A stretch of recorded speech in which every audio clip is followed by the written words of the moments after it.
Friends, நம்ம விஜய் மல்லி ஸ்டோரியில் வந்து பார்த்திங்கன்னா ரொம்பவே வந்து பரபரப்பாக போயிட்டுருக்க போகுது எபிசோட்ஸ் அப்படின்னே சொல்லலாம். இப்போ அப்கமிங் எபிசோட்ஸ் எப்படி கொண்டு வந்திருக்காங்க அப்படின்னா, எப்படியோ நிறைய விஷயங்களில் தாண்டிட்டாங்க மல்லி.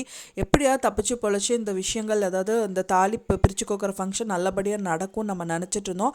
கடைசியில் ட்விஸ்ட்டு வைக்கிற மாதிரி சம்பவம் தான் நடந்திருக்கு. அது மெயினாக வந்து பார்த்திங்கன்னா, ரஞ்சிதா வந்து அந்த தாலி சரடை வந்து திருடிடுறாங்க, எடுத்துகிட்டு வந்து ஒழிச்சு வச்சுருக்காங்க. ஆனால் வந்து நம்ம நினச்சது என்னென்னா, எப்படியாவது இதுக்கும் வந்து ட்விஸ்ட்டு கொடுத்து அன்னபூர்ணி அம்மா ஏதாவது வந்து கவரிங் நகை வச்சுருப்பாங்க அப்படின்னு தான் நம்ம நினச்சோம். பட் ஆனால் வந்து பார்த்திங்கன்னா அவங்களுக்கே தெரியல. கடைசியில் வந்து பார்த்திங்கன்னா அந்த சாப்பாடு கூட வந்துட்டு அங்கே இருக்கிறவங்களுக்கு எல்லாருக்குமே வந்து சுமங்கலிக்கு போட்டு பரிமாறி இலை எல்லாமே எடுத்துடுறாங்க. அவங்களோட பிளஸ்ஸிங்ஸும் வாங்கிடுறாங்க அப்படின்னே சொல்லலாம்.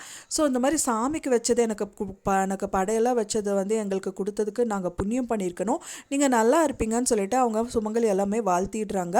அது மட்டும் இல்லாமல் பார்த்திங்கன்னா இவங்க 2 பேருக்கும் வந்துட்டு ஈயோடல மூஞ்சில அப்படின்னே சொல்லலாம். ராஜி ரஞ்சிதா என்ன நடக்கும் அப்படின்னு சொல்லிட்டு அவங்க வந்து பதறிட்டு இருக்காங்க. ஸோ ஃபைனலாக வந்து பார்த்திங்கன்னா அடுத்த ட்விஸ்ட்டில் வந்துட்டு பார்த்திங்கன்னா நம்ம அன்னபூர்ணி அம்மா ரொம்பவே கஷ்டப்படுத்துகிற மாதிரி ஒரு விஷயங்கள் நடந்திருக்கு.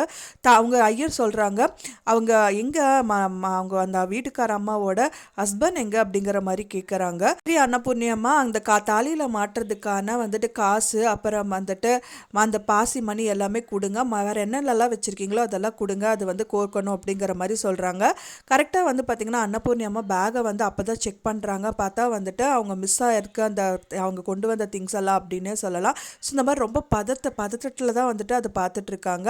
அதே மாதிரி அங்கே இருக்கும்போது அவங்க பாபு அண்ணாவும் வந்துட்டு அதை பார்த்துட்டு ரொம்ப பதறிட்டு தான் பார்த்துட்ருக்காங்க. மல்லியும் என்ன பண்ணுறதுன்னு தெரியாமல் அவங்களும் ரொம்ப சோகமயமாக அங்கே உட்காந்துட்ருக்காங்க. கடைசியில் வந்து இந்த ட்விஸ்ட்டு வந்துட்டு வெற்றிகரமாக இதையும் வந்துட்டு அந்த கடவுள் காப்பாற்றி கொடுப்பாரா அப்படிங்கிறது தான் தெரியல ஃப்ரெண்ட்ஸ். கண்டிப்பாக இதுலேயும் ஜெயிச்சிருவாங்க மல்லி அப்படின்னு தான் சொல்லணும். எல்லாருமே எக்ஸ்பெக்ட் பண்ணுறது என்னன்னா விஜய் அங்கே வரணும் அப்படின்னு சொல்லிட்டு, விஜய் வந்து பெருசாக ட்விஸ்ட்டு கொடுப்பாரு அப்படின்னு தான் எதிர்பார்க்கப்படுது. வெயிட் பண்ணி பார்க்கலாம் ஃப்ரெண்ட்ஸ், கம்மிங் எபிசோட் எப்படி இருக்க போகுது அப்படின்னு சொல்லிட்டு. நான் சொன்ன இந்த தகவல் உங்களுக்கு பிடிச்சிருந்தா மறக்காமல் லைக் பண்ணுங்கள், ஷேர் பண்ணுங்கள், கமெண்ட் பண்ணுங்கள், சப்ஸ்கிரைப் பண்ணுங்கள். மேலும் இன்னொரு மல்லி சீரியல் அப்டேட்டோட நெக்ஸ்ட் மீட் பண்ணலாம். தேங்க்ஸ் ஃபார் வாட்சிங் மை வீடியோ ஃப்ரெண்ட்ஸ். நெக்ஸ்ட் வீடியோவில் பார்க்கலாம்.